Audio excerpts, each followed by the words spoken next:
In Winnetka, an upscale suburb of Chicago, Megan Foster trudged wearily back to the large colonial-style mansion built in the 1920s. A thin layer of snow still covered the well-maintained garden in front of the entrance. The weathered garage stood in the shadow of the building as cold winter winds rustled through the garden trees. With a deep sigh, Megan cradled her 5-month pregnant belly. Usually at this time, she would be darting around town as a real estate agent. Despite being one of last year's top 10 performers in annual sales, she was now temporarily staying at her mother-in-law's house. Every Sunday, she attended Methodist church services, and she never missed the neighborhood block parties held twice a year. At 29 and expecting her first child, she wanted to cherish her community connections more than ever. "I'm back," she called out. Her footsteps echoed on the polished floor as she opened the front door. The sweet aroma of apple pie wafted from the newly renovated kitchen. "Oh, Megan. You're early today." Elizabeth, her mother-in-law, appeared wearing a white apron. She was a woman who exuded both intellectual sophistication from her background as a former lawyer and a warm smile. Since remarrying Daniel's father 15 years ago, she had played the role of the ideal stepmother. She always shopped at Whole Foods Market on holidays and served elaborate pot roast dinners. "Yes, my afternoon showing was cancelled." "That's too bad. But maybe the baby is saying, 'Mama, take a little rest.'" In the living room, Rachel, her sister-in-law, sat with her laptop open. As a popular blogger, her Instagram account, which broadcast her perfect housewife life, had over 100,000 followers. She always checked out the latest fashion at Macy's on weekends and continuously shared her ideal family life on social media. "Welcome home, Megan. I was just updating my blog. It's a new series called How to Create a Happy Family." Rachel's smile was as perfect as a magazine cover model's. In her heart, Megan thought about her husband Daniel. He was a kind man who had lost his mother at age 10 and was raised by his stepmother and stepsister. Working as a senior consultant at a Silicon Valley tech company, he was the ideal partner. With a stable income of over $150,000 a year, their new life together should have been blessed. It all started 2 years ago when Megan handled Daniel's purchase of a luxury apartment targeting the elite. After the transaction was completed, Daniel invited her to an upscale French restaurant, and their fateful romance began. After 6 months of dating came the wedding. Elizabeth and Rachel seemed to welcome their new family member wholeheartedly. Her traditional-minded in-laws continued to teach Megan the ways of being an ideal wife even after marriage. How to spend holidays, manners for receiving guests, and now, even how to prepare for childbirth. Though sometimes feeling suffocated, she desperately tried to meet their expectations out of love for her husband. As Megan climbed the stairs, she took out her smartphone to check for messages from Daniel. He would be in the middle of meetings now, 13 hours ahead. Her best friend Jenny had moved away when she had her baby, and with her family far away, Megan had few people she could rely on. "Baby, you want to see Daddy, don't you?" Megan whispered, gently stroking her belly. A spacious 2-story house. A wealthy and happy family. A life that seemed perfect in every way. Everything should have been ready to welcome new life in this 4,000-square-foot mansion. However, she hadn't yet realized the darkness lurking within this mansion. And the nightmare-like 2 weeks that were about to begin. The first sign of trouble came on the 8th night of living together. After dinner, when Megan finished cleaning up the kitchen, Elizabeth suddenly spoke up. "Megan, would you mind rewashing these dishes?" Her mother-in-law frowned as she held a wine glass up to the light. "Of course." As Megan obediently agreed, Rachel gave her a sympathetic look. Yet behind those eyes lurked a hint of pleasure. This was just the beginning of a long torture. The next morning, Megan woke up feeling nauseous. Her pregnancy-related morning sickness should have been settling down by now.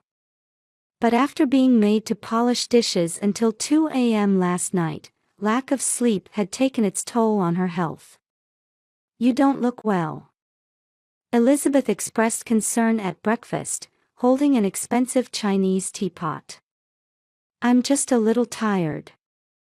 "I see. But it's not good for pregnant women to be too pampered. In my day, we worked desperately hard for our unborn children." Rachel nodded in agreement. "That's right. My blog readers often say young mothers these days lack determination." Things escalated quickly from there. When Megan was tasked with preparing lunch, she made homemade clam chowder. But after one taste, Elizabeth grimaced. "This is too bland. Make it again." "But are you really planning to serve this to the family?" Swallowing her protests, Megan returned to the kitchen. However, neither the second nor third attempt at the soup satisfied her mother-in-law's taste. By evening, when she finally received approval, Megan's legs were shaking. Standing for so long had caused a dull pain in her abdomen. That night, as the time for her video call with Daniel approached, Rachel suddenly announced unexpected visitors. "I'm sorry, Megan. My friend is coming over unexpectedly. Could you wait in the basement storage room for a while?" Before she could question why, Megan was pushed into the dark basement. Surrounded by damp air and the smell of dust, she missed her husband's call. The next morning, her phone screen was filled with worried messages from her husband. "I wasn't feeling well and went to bed early," she typed, her heart breaking as she sent the lie. She didn't want to worry her beloved husband. More than anything, she didn't want to destroy his precious family. Each day brought new trials. Window washing in the dead of night. Garden maintenance starting at 4 a.m. Endless floor polishing. And repeatedly remaking meals. Elizabeth's demands gradually escalated. "Polish these shoes again. Please organize the closet. Clean the basement. The windows are foggy." As soon as one task was completed, another command waited. No time to rest, no chance to think. Food restrictions began as well. It's not good for pregnant women to gain too much weight. Saying this, Elizabeth started limiting her meals. Megan's plate held only a small portion of salad and thin soup. "It's for the baby's sake." She couldn't argue against those words. Rachel secretly photographed Megan with her smartphone. Cleaning in the middle of the night. Collapsing from exhaustion. Hands trembling as she polished dishes. "We need to keep evidence." Her whisper froze Megan in place. She didn't dare ask what kind of evidence. Contact with friends and acquaintances was gradually restricted. "Do you really have time to be looking at your smartphone? Why don't you wait until after the housework is done?" A pregnant woman obsessed with social media. Under increasing surveillance and constant criticism, Megan's spirit slowly eroded. In Chicago's harsh cold, her heart grew numb. Her 5-month pregnant body accumulated fatigue day by day. Still, she could endure it. For her beloved husband. And for the baby in her womb. But the true horror hadn't yet begun. On a bitterly cold night in February, Megan would face an unimaginable situation. She would witness the unfathomable darkness lurking behind the family's facade. 3 days remained until her regular checkup at Northwestern Memorial Hospital.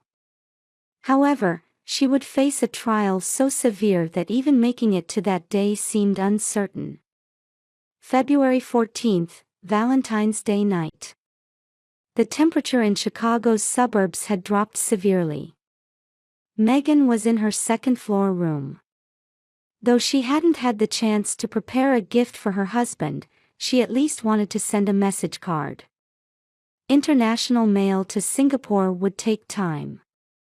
She planned to post it first thing tomorrow morning so it would arrive before his return. Outside the window, cold north winds shook the trees. Branches creaked ominously, like a sinister premonition. Then, an angry shout rang out from downstairs. "Megan! Come down here right now."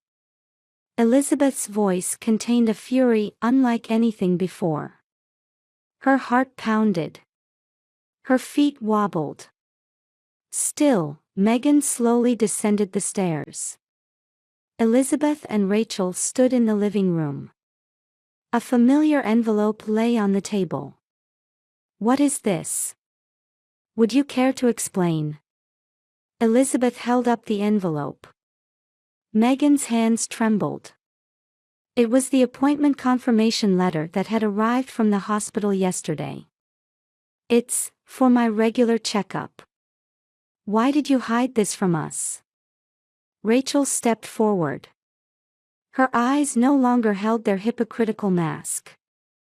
"The appointment is the day after tomorrow, but I'll be fine on my own." "On your own? You're not plotting something behind Daniel's back, are you?" Elizabeth's voice grew colder. "No. It's just a regular checkup. To check on the baby." "Liar." The sudden shout made Megan step backward. "You're trying to destroy this family, aren't you?" "No, I'm not. I just..." "Shut up." Elizabeth advanced. Hatred blazed in her eyes. "We've been watching you for 2 weeks in this house. You can barely do housework. Your cooking is terrible. Your cleaning is half-hearted. But I tried my best." "Tried your best? Don't make me laugh." Rachel sneered. "I've been checking your social media. I investigated your real estate transaction records too. You seduced Daniel to get into this house, didn't you?" The verbal abuse continued. Megan's head began to spin. Whether from cold or fear, she couldn't stop shaking. The baby was planned too, wasn't it? At Elizabeth's words, tears welled up in Megan's eyes. "That's not true. I really love Daniel." "Shut up." Rachel pulled out her phone. "Look, here's the evidence. I recorded all your suspicious behavior. Talking on the phone late at night. Hiding suspicious envelopes. Those were letters from my husband. Enough of your lies." Suddenly, Elizabeth grabbed Megan's arm. "There's no place for you in this house. A pregnant woman is a burden. A disgrace to this family." Then came the unimaginable action. Elizabeth and Rachel grabbed Megan's arms tightly and began dragging her upstairs. Without strength to resist, she was pulled up the stairs. When they reached her room, the two suddenly started pushing her bed. "What are you?" "Stop." A scream escaped her throat. But they wouldn't stop. The bed on casters creaked as it moved down the hallway. The balcony door opened, letting in the cold night air, and then... "Goodbye, Megan." With Elizabeth's ice-cold voice, the bed was pushed outside. Then the heavy garage door opened. Reflect on your actions here. With a metallic sound, the door closed. In the unheated garage, Megan was enveloped in freezing cold. It was already past 10 p.m. outside. Chicago's February nights bring merciless cold. Megan, in thin pajamas, had only one blanket. "Please, open up." She forced out the words, but there was no response. Her phone and wallet were all inside the house. The clock hands moved forward with cruel slowness. The baby in her womb moved slightly. "I'm sorry." Mama was too weak. Her body wouldn't stop shaking. Sensation gradually left her fingertips. As consciousness began to fade, she could no longer speak. She just held her belly with both hands.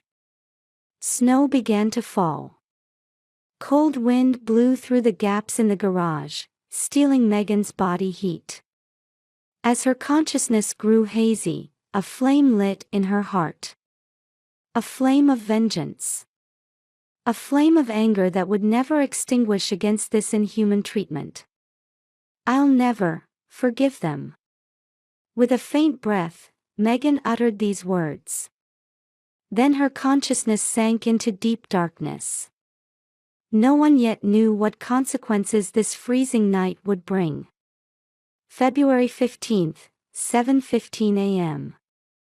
Mail carrier Mike Johnson was making his usual rounds in Winnetka's upscale neighborhood. Having worked this route for over 20 years, he knew the residents' daily routines better than anyone. That morning, he stopped in front of the garage. There were unnatural marks on the snow-covered garage door. And a faint human presence. "That's strange." Mike cautiously approached and peered through the gap in the door. "Is anyone there?" No response. But he could see what looked like a bed. "Excuse me, is someone in there?"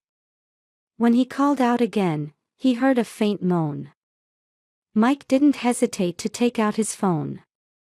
911, emergency. The ambulance sirens rang out 10 minutes later. Elizabeth and Rachel had just sat down for breakfast. They were elegantly cutting pancakes with perfectly polished silverware. "Police! Open up!" The sound of pounding on the front door echoed through the mansion. "It can't be." The blood drained from Rachel's face. Elizabeth stood up, but her legs were shaking. Paramedics rushed to the garage. When the frozen door opened, everyone gasped at the sight inside. Megan lay wrapped in a single blanket, wearing thin pajamas. Her lips were purple, her pulse extremely weak. The thermometer showed dangerous hypothermia. "Hurry! She's pregnant." The paramedic's voice cut through the cold morning air. Neighbors watched in horror as Megan was loaded onto a stretcher. Sirens of police cars and ambulances rang through the usually peaceful upscale neighborhood. Elizabeth and Rachel were escorted to the police station by officers. Their faces had completely lost their previous elegance. In the emergency room at Northwestern Memorial Hospital, doctors and nurses continued desperate life-saving measures. Temperature is rising. Fetal heartbeat confirmed. Consciousness returning. After 13 hours of treatment, Megan and her baby's lives were saved. Daniel, who received the emergency call at his hotel in Singapore, immediately began his journey home. During the 25-hour-long flight, his heart was nearly crushed by anguish and anger. Then, events took an unexpected turn. Police investigation revealed shocking facts one after another. Rachel's smartphone contained hundreds of photos documenting her surveillance of Megan. Scenes of forced cleaning late at night. Moments of restricted meals. Everything was meticulously recorded. And old records discovered on Elizabeth's computer. A contract made 15 years ago when she remarried Daniel's father. It contained an astounding clause. Inheritance rights will transfer entirely to Daniel's biological child upon birth. The $5 million inheritance would completely leave Elizabeth and Rachel's hands once Megan gave birth. As the investigation deepened, darker truths emerged. 10 years ago, Elizabeth's former husband's wife had died in an accident. Though processed as an unfortunate accident at the time, the circumstances were remarkably similar. An accidental death in a freezing garage in winter. Was the former husband's inheritance obtained through the same method? The detective in charge began reviewing old records. When Megan learned these facts in her hospital room, she made a firm decision. "I'll tell the police everything. We can't let them make any more victims." Long hours of meetings with lawyers. Reviewing evidence photos. Detailed testimony of the abuse. Though Megan hadn't fully recovered her strength, her determination to fight for justice was unwavering. The prosecution sought serious charges against Elizabeth and Rachel. Attempted murder. Harm to an unborn child. Imprisonment. Abuse. And reinvestigation of the incident from 10 years ago. The trial lasted 6 months. Neighbors testified one after another in court. "I heard what sounded like screams late at night. I noticed something was wrong with Megan recently. She looked like she was seeking help." The housekeeper, unable to bear the guilt, also took the witness stand. The madam and young miss were searching online every night for ways to get rid of a pregnant woman. The verdict for Elizabeth and Rachel was delivered on a May morning that heralded the arrival of early summer. 20 years in prison. This was society's answer to their crimes. After the sentencing, Megan spoke quietly. "I won't let myself be consumed by hatred. I only pray that such tragedies never happen again." Her words carried deep mercy and strength. At summer's end, Megan gave birth to a healthy baby girl. Emma. The name carries the meaning of universal love. Daniel decided to establish a foundation using his father's inheritance. "I want to use it to support victims of domestic violence and abuse." Megan nodded deeply at this proposal. Life in their new home began. In another upscale suburb of Chicago. But this time, a truly loving home was being built. On Emma's first birthday, Megan began writing a small diary. "To my beloved daughter. Someday, I want to tell you the story of before you were born. It's not a tale of hatred or revenge. It's a story of love, hope, and new beginnings." Outside the window, spring sunlight poured down. As a symbol of new life and new hope. The mailbox was filled with letters of support for the foundation. Words of gratitude from former victims. And voices seeking new support. Megan and Daniel responded carefully to each one. Their tragedy had been transformed into hope that would save many others. Every Sunday, holding Emma at the Methodist Church, Megan prays. "May this child grow up in a world filled with love." She knew this prayer would surely be answered. Because it was already beginning to come true through her own strength and love.